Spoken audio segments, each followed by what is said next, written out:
Hi friends, welcome to iPlus Training Solution. Banking and Financial Institution എന്ന യൂണിറ്റിലെ types of ബാങ്ക്സിനെ പറ്റിയാണ് ഇന്നത്തെ ക്ലാസ്സിൽ ഡിസ്കസ് ചെയ്യാനായി പോകുന്നത്. Structure of Indian banking system. Indian banking സിസ്റ്റത്തിലെ അപ്പെക്സ് ഇൻസ്റ്റിറ്റ്യൂഷൻ ആണ് RBI. RBIയുടെ അണ്ടറിൽ ഷെഡ്യൂൾഡ് ബാങ്ക്സും വരുന്നുണ്ട്, അൺഷെഡ്യൂൾഡ് ബാങ്ക്സും വരുന്നുണ്ട്. ഷെഡ്യൂൾഡ് ബാങ്ക്സിനെ നമുക്ക് രണ്ടായിട്ട് ക്ലാസിഫൈ ചെയ്യാം.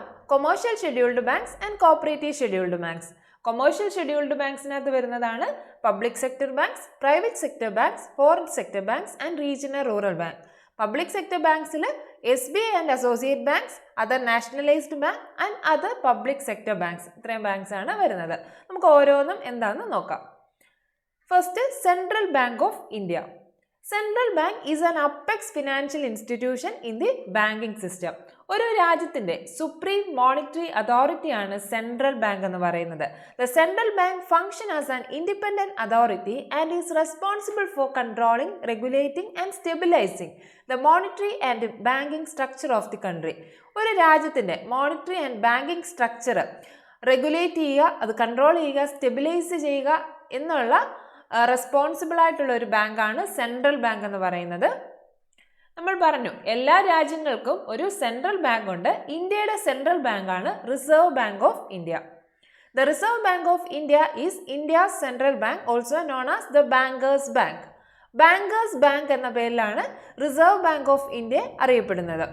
Reserve Bank of India was established on 1st April 1935 in accordance with the Reserve Bank of India Act 1934 and it was nationalized in 1949.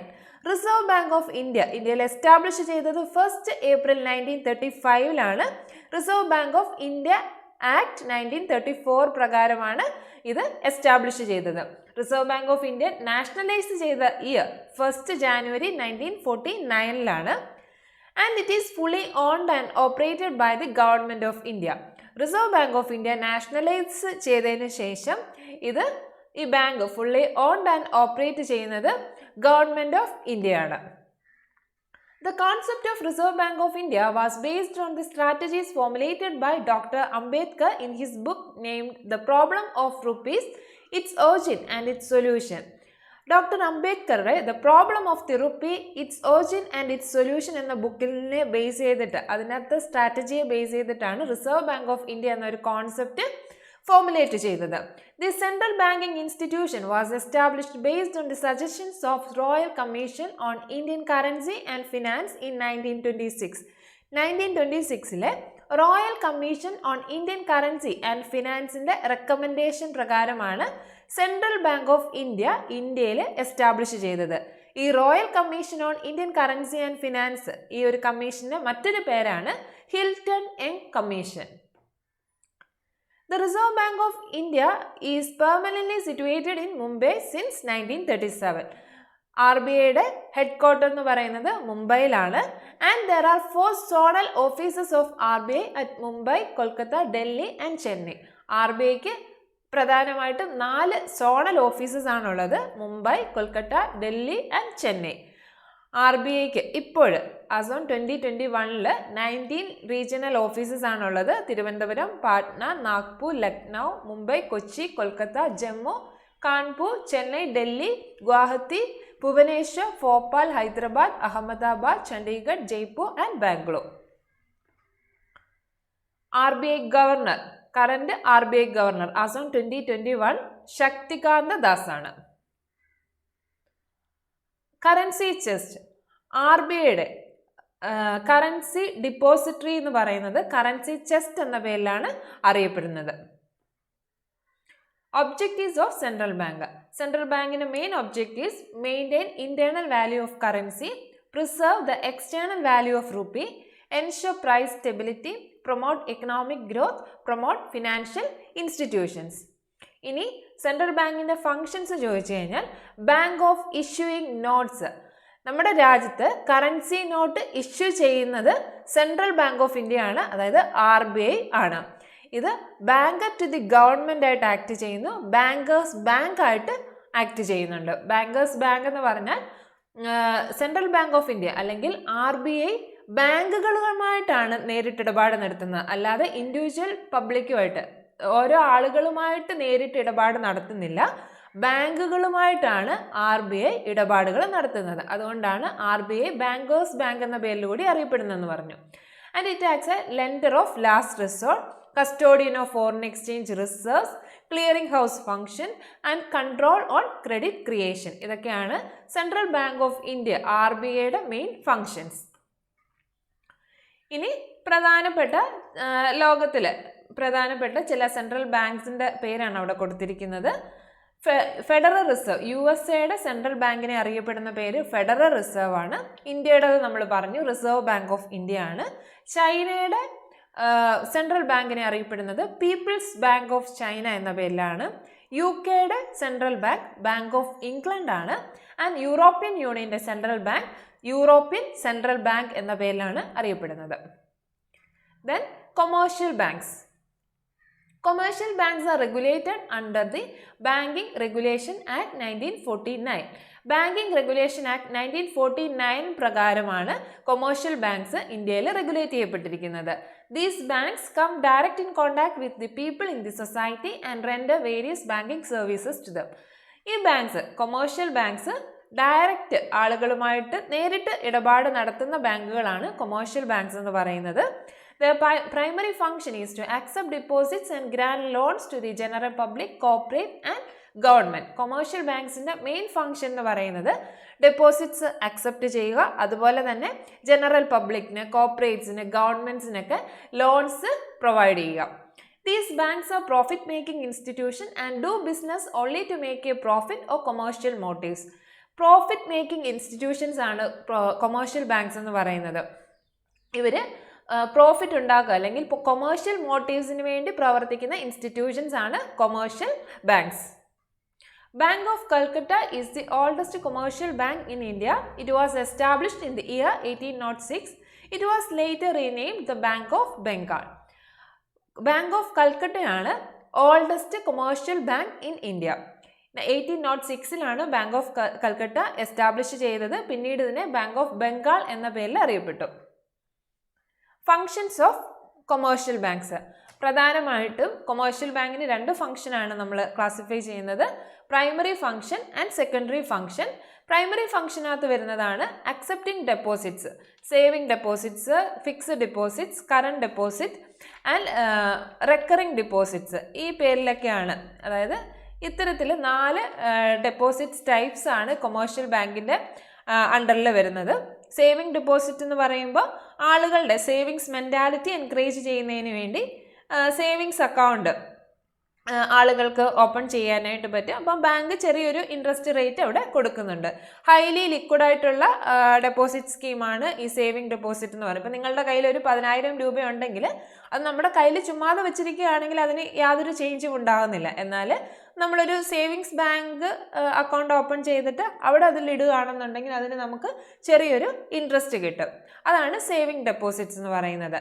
ഇനി fixed deposit account എന്ന് പറയുന്നത് ഒരു ലംസം എമൗണ്ട് ഒരു ഫിക്സഡ് പീരീഡിലേക്ക് നമ്മൾ invest ചെയ്യുകയാണെങ്കിൽ higher rate of interest നമുക്ക് കിട്ടും. അതാണ് fixed deposit account. Current deposit account എന്ന് പറഞ്ഞാൽ മെയിൻലി ട്രേഡേഴ്സ്, ബിസിനസ് ഓണേഴ്സ്, ഓൺടർപ്രനേഴ്സിനൊക്കെ വേണ്ടിയിട്ടുള്ള ഡെപ്പോസിറ്റ് അക്കൗണ്ടാണ്. അവിടെ അവർക്കൊക്കെ ഒരുപാട് ട്രാൻസാക്ഷൻസ് ചിലപ്പോൾ ഒരു ദിവസം തന്നെ നടത്തേണ്ടി വരും. അപ്പോൾ ഈ കറണ്ട് അക്കൗണ്ട് ഡെപ്പോസിറ്റിനകത്ത് അങ്ങനെ നമ്പർ ഓഫ് ട്രാൻസാക്ഷൻസിന് പ്രത്യേക ലിമിറ്റോ അങ്ങനെ കാര്യങ്ങളൊന്നുമില്ല. അപ്പോൾ നമുക്ക് അതിനകത്ത് വേണമെങ്കിൽ അങ്ങനെ ഒരു അക്കൗണ്ട് നമുക്ക് സ്റ്റാർട്ട് ചെയ്യാം. ആ കറണ്ട് അക്കൗണ്ട് ഡെപ്പോസിറ്റ് ഓപ്പൺ ചെയ്തിട്ട് അവിടെ നമ്മളുടെ എമൗണ്ട് നമുക്ക് ഇൻവെസ്റ്റ് ചെയ്യാനായിട്ട് പറ്റും. അടുത്തതെന്ന് പറഞ്ഞാൽ റെക്കറിംഗ് ഡെപ്പോസിറ്റ് ആണ്.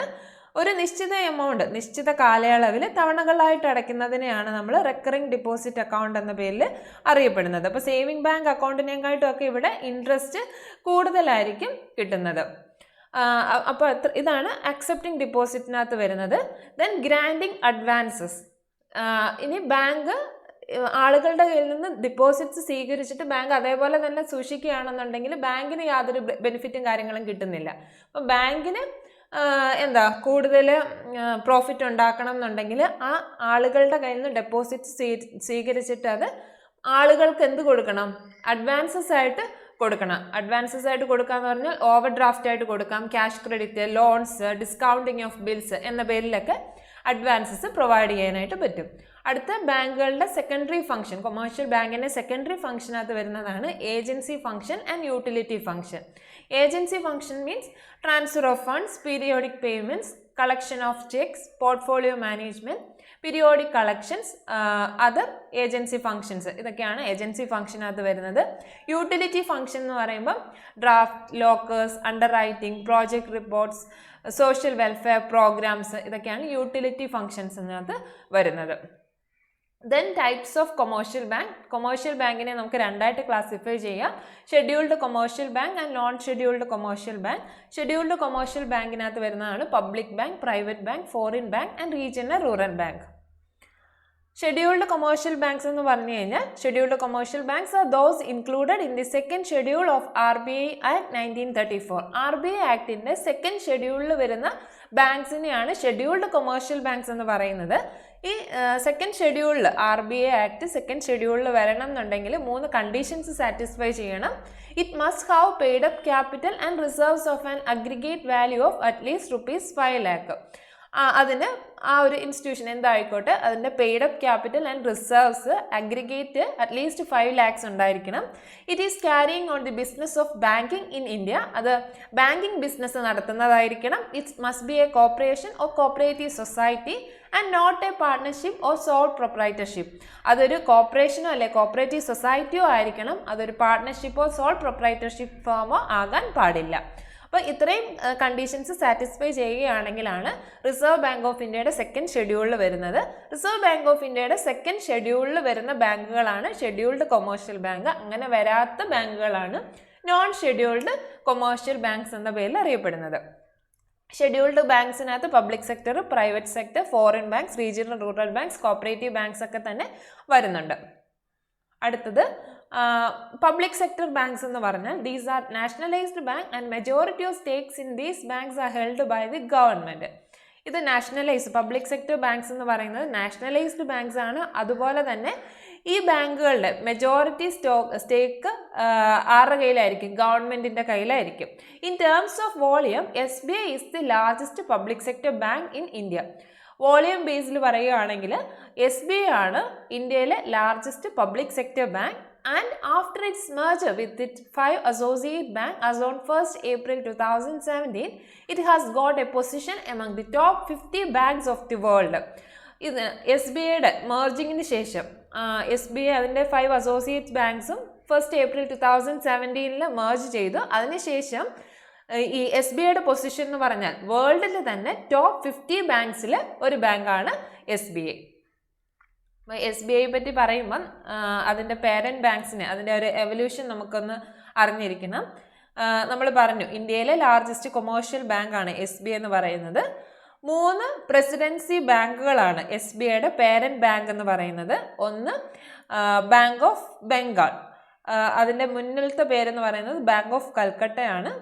2 June 1806 അത് എസ്റ്റാബ്ലിഷ് ചെയ്തത്. Then bank of Bombay 15 April 1840 and bank of Madras 1st July 1843. ഈ 3 ബാങ്കുകളാണ് ഈ 3 പ്രസിഡൻസി ബാങ്കുകളാണ് SBIയുടെ പേരൻറ്റ് ബാങ്ക്സിൽ വരുന്നത്.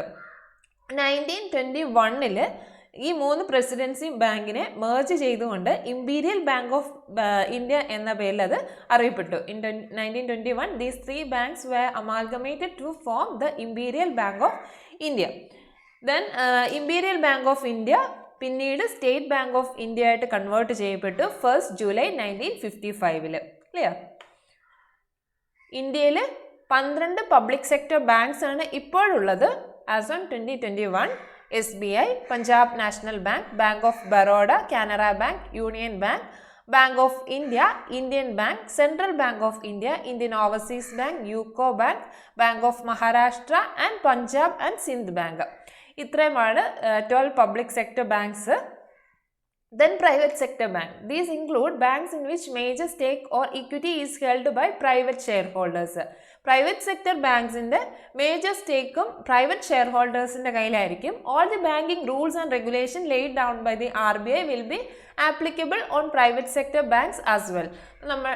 RBI regulate ചെയ്യപ്പെടുന്ന എല്ലാ റൂൾസ് ആൻഡ് റെഗുലേഷൻസും ഈ പ്രൈവറ്റ് ബാങ്കിനും ഒരുപോലെ ആപ്ലിക്കബിൾ ആണ്. ചില പ്രൈവറ്റ് ബാങ്ക്സിൻ്റെ എക്സാമ്പിൾസ് ആണ് ഇവിടെ കൊടുത്തിരിക്കുന്നത്.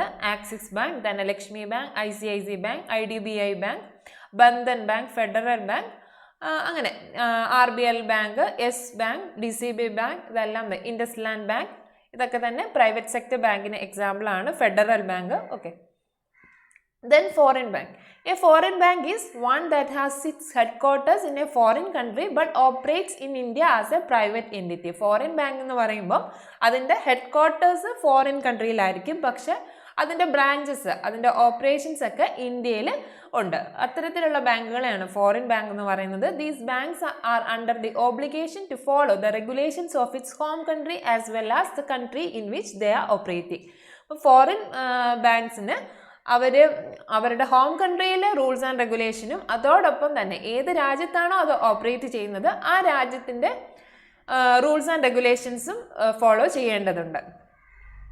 Main functions of foreign bank: enhance competition in the banking sector, technology and skill transfer, technology skill transfer ചെയ്യാനായിട്ട് അത് ഹെൽപ്പ് ചെയ്യുന്നുണ്ട്. Then both foreign and local banks has been investing on financial innovation.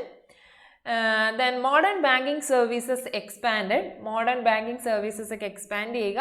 Enhanced customer satisfaction, enhanced provisions of foreign currency to corporations, foreign bank participation in foreign exchange and money market contribute for deepening financial system. അപ്പോൾ ഇതൊക്കെയാണ് foreign ബാങ്ക്സിൻ്റെ main functions ആയിട്ട് വരുന്നത്.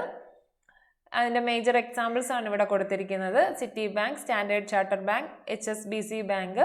HSBC ബാങ്കിൻ്റെ full form ചോദിച്ചിട്ടുണ്ട്. Hong Kong and Shanghai banking corporation ആണ് HSBC എന്ന് പറയുന്നത്. 1853 അത് എസ്റ്റാബ്ലിഷ് ചെയ്തത്. അടുത്ത ബാങ്കാണ് regional rural banks. The regional rural banks were established on the recommendation of Narasimhan Committee on Rural Credit. Considering the recommendation of the committee, the Government of India passed the Regional Rural Bank Act 1976.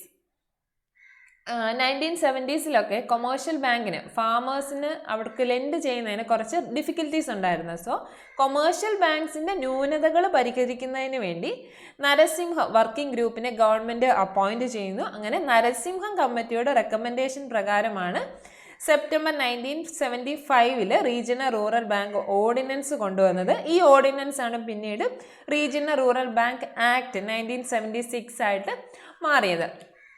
അപ്പം നരസിംഹം കമ്മിറ്റിയുടെ recommendation പ്രകാരമാണ് regional rural bank ഇന്ത്യയിൽ establish ചെയ്തതെന്ന് ഓർത്തിരിക്കുക. Regional rural banks are regulated by RBI and supervised by National Bank for Agriculture and Rural Development. ഈ RRB regional rural banks regulate ചെയ്യുന്നത് RBI ആണ്. അതുപോലെ തന്നെ നബാർഡാണ് ഇത് സൂപ്പർവൈസ് ചെയ്യുന്നത്. All the state have RRBs in India now except Sikkim and Goa. എല്ലാ സ്റ്റേറ്റ്സിലും തന്നെ RRB regional rural bank പ്രവർത്തിക്കുന്നുണ്ട്. സിക്കിം ആൻഡ് ഗോവ ഒഴിച്ചിട്ട് ബാക്കി എല്ലാ സ്റ്റേറ്റിലും ഇന്ത്യയിൽ റീജിയണൽ റൂറൽ ബാങ്ക്സ് പ്രവർത്തിക്കുന്നുണ്ട്. അപ്പം ഈ കാര്യങ്ങളൊക്കെ ജസ്റ്റ് നിങ്ങൾ അപ്ഡേറ്റ് ചെയ്യണം. ഇതൊക്കെ എപ്പോഴാണ് മാറുന്നതെന്ന് നമുക്ക് പറയാനായിട്ട് പറ്റത്തില്ല. അടുത്തത് the objectives of regional rural bank. Regional rural ബാങ്കിൻ്റെ മെയിൻ ഒബ്ജക്റ്റീവ്സ് എന്ന് പറഞ്ഞാൽ bridging the credit gaps in rural areas. Rural ഏരിയാസിലെ ക്രെഡിറ്റ് ഗ്യാപ്സ് ബ്രിഡ്ജ് ചെയ്യുക, കുറയ്ക്കുക.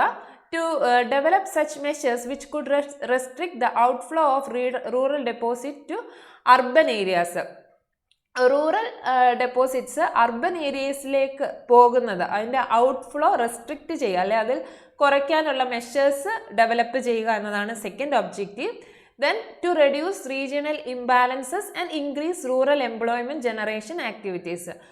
അതുപോലെ തന്നെ റീജിയണൽ ഇംബാലൻസസ് കുറയ്ക്കുക, റൂറൽ എംപ്ലോയ്മെൻറ്റ് ജനറേഷൻ കൂട്ടുക. ഇതും റീജിയണൽ റൂറൽ ബാങ്കിൻ്റെ ഒബ്ജക്റ്റീവ്സ് ആയിട്ട് വരുന്നതാണ്. Ownership of regional rural bank. Regional rural ബാങ്കിൻ്റെ ഷെയർസിൻ്റെ ഫണ്ടിങ് എന്ന് പറയുന്നത് ഏത് പ്രൊപ്പോർഷനിലാണെന്നാണ്.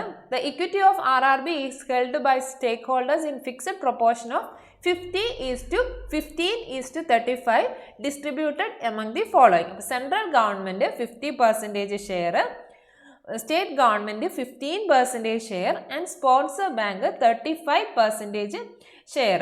അപ്പം ഈ ഒരു രീതിയിലാണ് RRBയുടെ ഷെയർസിൻ്റെ ഫണ്ടിങ് വരുന്നത്. ആ ഒരു റേറ്റ് ഫിക്സഡ് ആണ്, അത് എക്സാമിന് ചോദിച്ചിട്ടുള്ളതാണ്. സ്പോൺസർ ബാങ്കിൻ്റെ എത്രയാണ് ഓണർഷിപ്പ് റേറ്റ് എന്നുള്ളത് ചോദിച്ചിട്ടുണ്ട്. 35% ആണ്. സ്പോൺസർഷിപ്പ് ബാങ്ക്സ് എന്ന് പറഞ്ഞാൽ ഏതെങ്കിലും നാഷണലൈസ്ഡ് ബാങ്ക് ആയിരിക്കും RRBയെ സ്പോൺസർ ചെയ്യുന്നത്. അങ്ങനെ ഫസ്റ്റ് സ്പോൺസർ ചെയ്ത ബാങ്കാണ് സിൻഡിക്കേറ്റ് ബാങ്ക്. അടുത്തത് cooperative banks. Cooperative bank structure agricultural credit institution അല്ലെങ്കിൽ and non agriculture credit institution എന്ന് രണ്ടായിട്ടാണ് ക്ലാസിഫൈ ചെയ്യുന്നത്. അല്ലെങ്കിൽ നമുക്ക് റൂറൽ കോപ്പറേറ്റീവ് ക്രെഡിറ്റ് ഇൻസ്റ്റിറ്റ്യൂഷൻ എന്നും അർബൻ കോപ്പറേറ്റീവ് ക്രെഡിറ്റ് ഇൻസ്റ്റിറ്റ്യൂഷൻസ് എന്നും രണ്ടായിട്ട് ക്ലാസിഫൈ ചെയ്യാം. അഗ്രികൾച്ചർ ക്രെഡിറ്റ് ഇൻസ്റ്റിറ്റ്യൂഷനെയാണ് റൂറൽ കോപ്പറേറ്റീവ് ക്രെഡിറ്റ് ഇൻസ്റ്റിറ്റ്യൂഷൻസ് എന്ന് പറയുന്നത്. അതിനകത്ത് തന്നെ ഷോർട്ട് ടേം ക്രെഡിറ്റ് നീഡ്സും ഉണ്ട്, ലോങ് ടേം ക്രെഡിറ്റ് നീഡ്സും ഉണ്ട്. ഷോർട്ട് ടേം ക്രെഡിറ്റ് നീഡ്സിനെ നമുക്ക് 3 ടയർ സ്ട്രക്ചറായിട്ട് പറയാം. ടയർ 1 3 ടയറിനകത്ത് ടയർ 1 എന്ന് പറയുന്നത് സ്റ്റേറ്റ് ലെവലിലാണ്. അപ്പെക്സ് ബാങ്കാണ് സ്റ്റേറ്റ് കോപ്പറേറ്റീവ് ബാങ്ക്. അത് റെഗുലേറ്റ് ചെയ്യുന്നത് RBI, സ്റ്റേറ്റ് ഗവൺമെൻറ്, നബാർഡൊക്കെയാണ്. അടുത്ത ടയർ 2 വരുന്നത് ഡിസ്ട്രിക്ട് ലെവലാണ്. അതിനെ സെൻട്രൽ കോപ്പറേറ്റീവ് ബാങ്ക് അല്ലെങ്കിൽ ഡിസ്ട്രിക്ട് കോപ്പറേറ്റീവ് ബാങ്ക് എന്ന പേരിൽ അറിയപ്പെടുന്നു. സെൻട്രൽ യൂണിയൻസ് അതാണ് അവിടെ റെഗുലേറ്റ് ചെയ്യപ്പെടുന്നത്. ടയർ 3 വരുന്നത് വില്ലേജ് ലെവലിലാണ്. Cover town and villages.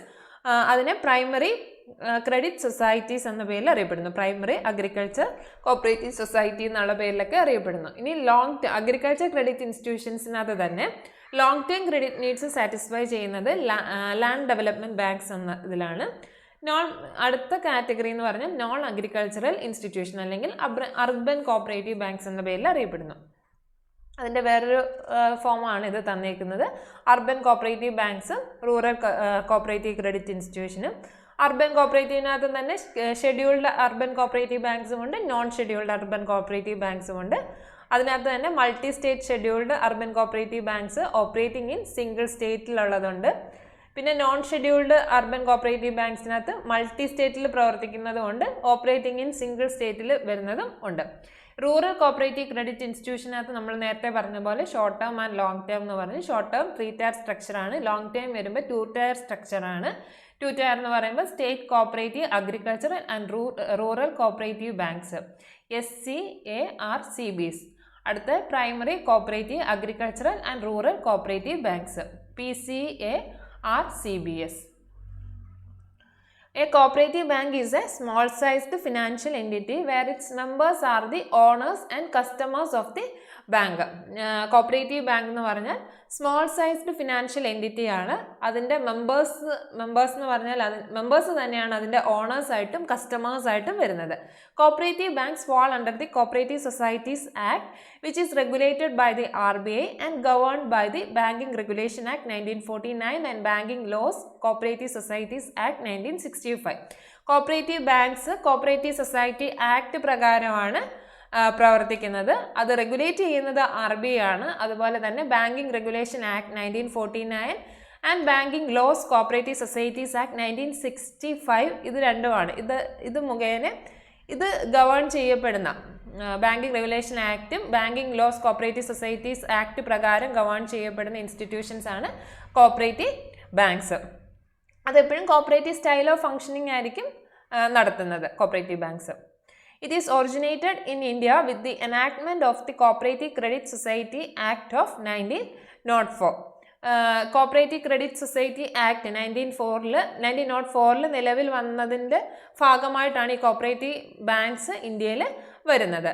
The Anyonya Cooperative Bank was the first cooperative bank in Asia. അപ്പം ഏഷ്യയിലെ തന്നെ ഫസ്റ്റ് കോപ്പറേറ്റീവ് ബാങ്ക് ഏതാണെന്ന് ചോദിച്ചു കഴിഞ്ഞാൽ അന്യോന്യ കോപ്പറേറ്റീവ് ബാങ്ക് ആണ്. അപ്പോൾ ഇന്ത്യയിൽ ചോദിച്ചു കഴിഞ്ഞാൽ ഇത് തന്നെയാണല്ലോ. They are generally concentrating on rural credit and provide credit facilities to agricultural and rural activities. Cooperative banks mainly focus ചെയ്യുന്നത് റൂറൽ ക്രെഡിറ്റ് പ്രൊവൈഡ് ചെയ്യുക, അതുപോലെ തന്നെ അഗ്രികൾച്ചറൽ ആൻഡ് റൂറൽ ആക്ടിവിറ്റീസിന് ആവശ്യമായിട്ടുള്ള ക്രെഡിറ്റ് ഫെസിലിറ്റീസ് പ്രൊവൈഡ് ചെയ്യുക. ഇതിൻ്റെ objectives engage in rural financing and micro financing, to remove the dominance of common man by the middlemen and money lenders. Middlemen money ലെൻഡേഴ്സിൻ്റെയൊക്കെ ആ ഒരു dominance സാധാരണ ആളുകൾക്കിടയിൽ അവരുടെ ഡോമിനൻസ് കുറയ്ക്കുക, റിമൂവ് ചെയ്യുക. Ensure credit services to farmers at low rate of interest providing socio economic conditions to the people. ഫാമേഴ്സിന് low rate of ഇൻട്രസ്റ്റിൽ ക്രെഡിറ്റ് സർവീസസ് പ്രൊവൈഡ് ചെയ്യുക, അതുവഴി അവരുടെ സോഷ്യോ എക്കണോമിക് കണ്ടീഷൻസ് എൻഹാൻസ് ചെയ്യുക. provide financial support for the needy people and farmers in the rural areas. ഫാമേഴ്സിനും rural ഏരിയാസിലുള്ള farmers അതുപോലെ needy പീപ്പിളിന് ഫിനാൻഷ്യൽ സപ്പോർട്ട് പ്രൊവൈഡ് ചെയ്യുക എന്നതാണ് അടുത്ത objective. Then provide personal financial services for those engaged in small scale industries, self-employment driven activities for people in both rural and urban areas. Rural ഏരിയാസിലായാലും urban ഏരിയാസിലായാലും small scale industries self employment ഒക്കെ നടത്തുന്ന ആളുകൾക്ക് personal financial services provide ചെയ്യുക എന്നതാണ് cooperative ബാങ്ക്സിൻ്റെ next objective. ഇനി നമുക്കതിൻ്റെ functions നോക്കാം. കോപ്പറേറ്റീവ് ബാങ്ക്സിൻ്റെ functions of cooperative banks in India. They function with the rule of one member, one vote and function on no profit, no loss basis. അവിടുത്തെ rule എന്ന് പറയുന്നത് 1 member 1 vote എന്ന ബേസിസിലാണ്. നമ്മൾ പറഞ്ഞു കോപ്പറേറ്റീവ് ബാങ്കിൻ്റെ മെമ്പേഴ്സ് തന്നെയാണ് അവിടുത്തെ ഓണറും അവരുടെ കസ്റ്റമേഴ്സായിട്ടും ആക്ട് ചെയ്യുന്നത്. 1 member 1 vote എന്ന റൂളിലാണ് ഇത് ഫങ്ഷൻ ചെയ്യുന്നത്. അതുപോലെ നോ പ്രോഫിറ്റ് നോ ലോസ് ബേസിസിൽ ഫങ്ഷൻ ചെയ്യുന്ന ഫിനാൻഷ്യൽ ഇൻസ്റ്റിറ്റ്യൂഷൻ ആയിരിക്കണം കോപ്പറേറ്റീവ് ബാങ്ക്സ് എന്ന് പറയുന്നത്. It perform all the main banking functions of deposit, mobilisation, supply of credit and provision of remittance facilities.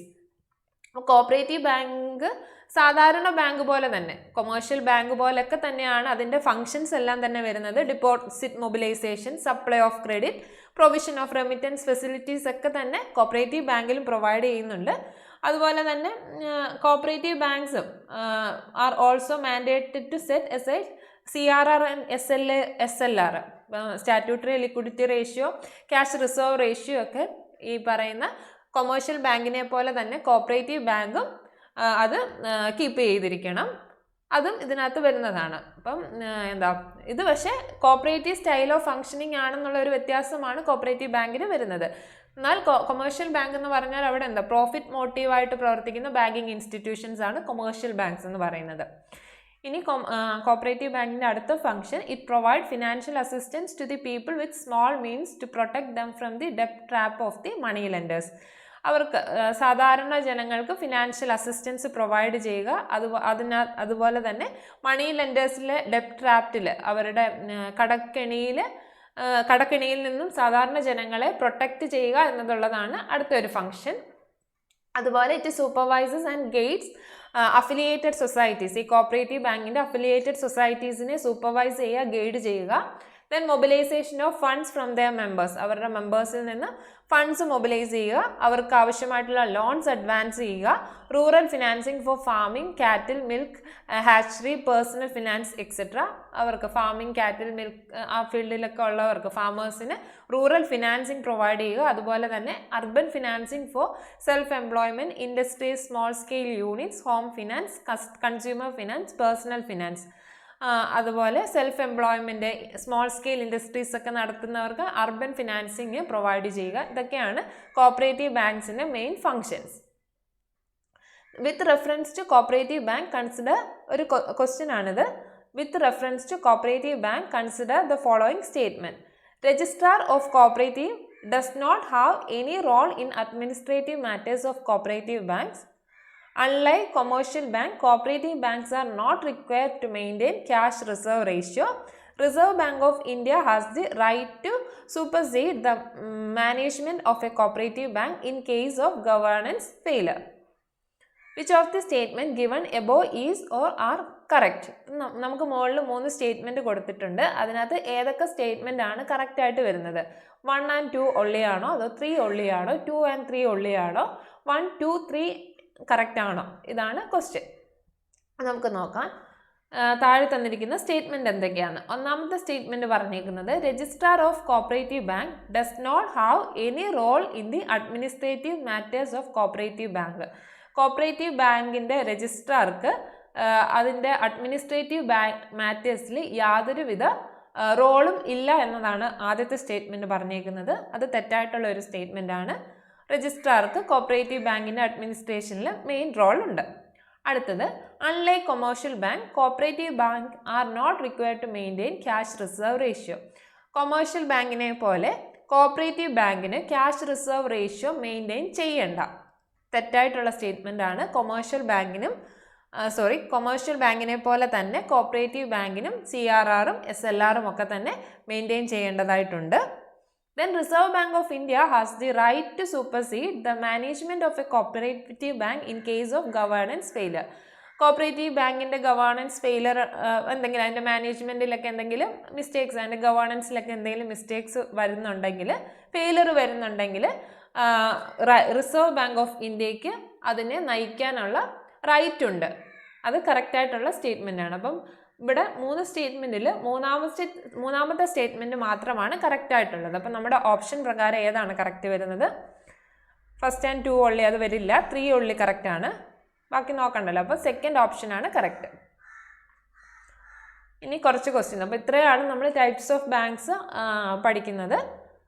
ഇത്രയാണ് നമ്മുടെ സിലബസ് പ്രകാരം നമുക്ക് പഠിക്കാനുള്ളത്. അപ്പോൾ ഇതുമായി റിലേറ്റ് ചെയ്തിട്ട് കുറച്ച് ക്വസ്റ്റ്യൻസ് കൂടി നമുക്ക് നോക്കാം.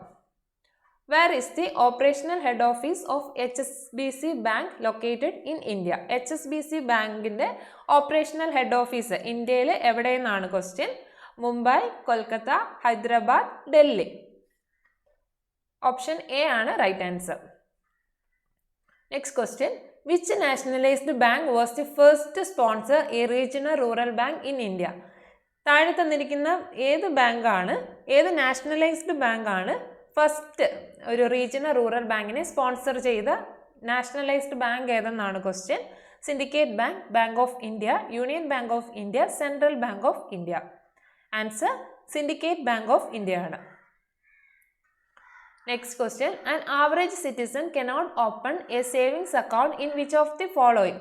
താഴെ തന്നിരിക്കുന്നതിൽ ഏത് ബാങ്കിലാണ് ഒരു സാധാരണ ഒരാൾക്ക് അക്കൗണ്ട് ഓപ്പൺ ചെയ്യാൻ സേവിങ്സ് അക്കൗണ്ട് ഓപ്പൺ ചെയ്യാൻ പറ്റാത്തത് ഏത് ബാങ്കിലാണെന്നാണ് question. Commercial bank, post office, cooperative bank and RBI.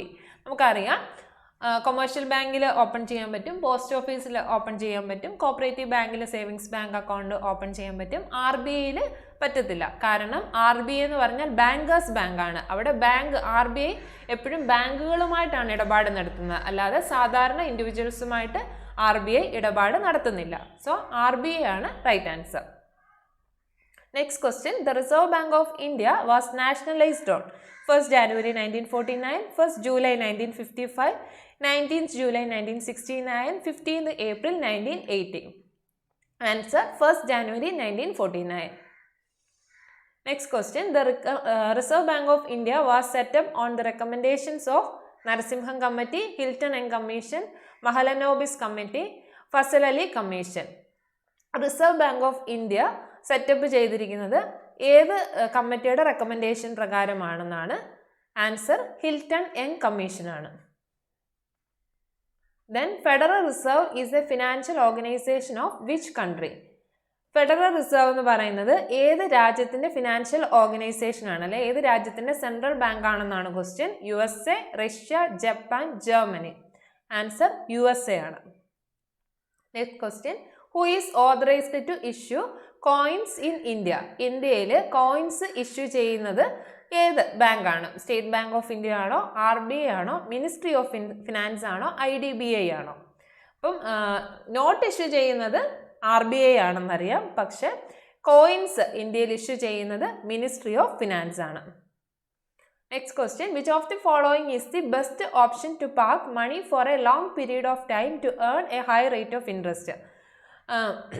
ഒരു ഹൈ റേറ്റ് ഓഫ് ഇൻട്രസ്റ്റ് കിട്ടുന്നതിന് വേണ്ടി ഒരു ലോങ് പീരീഡിൽ മണി ഇൻവെസ്റ്റ് ചെയ്യാൻ പറ്റിയ ഓപ്ഷൻ ഏത്, അല്ലെ ഏത് അക്കൗണ്ട് ആണെന്നാണ് ചോദിച്ചിരിക്കുന്നത്. സേവിങ്സ് അക്കൗണ്ട് ആണോ, കറണ്ട് അക്കൗണ്ട് ആണോ, ഫിക്സഡ് ഡെപ്പോസിറ്റ് അക്കൗണ്ട് ആണോ, റെക്കറിംഗ് ഡെപ്പോസിറ്റ് അക്കൗണ്ട് ആണോ? Answer fixed deposit account. അപ്പോൾ ഇത്രയുമൊക്കെയാണ് നമുക്ക് ഈ ഒരു ടൈപ്സ് ഓഫ് ബാങ്ക്സിൽ നമുക്ക് പഠിക്കാനായിട്ടുള്ളത്. ഇത് കുറച്ച് റിലേറ്റഡ് ക്വസ്റ്റ്യൻസ് ആണ്. ഇതുപോലുള്ള ക്വസ്റ്റ്യൻസ് നിങ്ങൾ വർക്കൗട്ട് ചെയ്ത് നോക്കുക. ടൈപ്സ് ഓഫ് ബാങ്ക്സിൽ നിന്ന് നമുക്ക് കുറേ ക്വസ്റ്റ്യൻസ് ഒക്കെ വന്നിട്ടുണ്ട് പ്രീവിയസ് ഇയറിൽ. ഓക്കെ, അപ്പോൾ എല്ലാവരും തന്നെ നന്നായിട്ട് പഠിക്കുക. താങ്ക്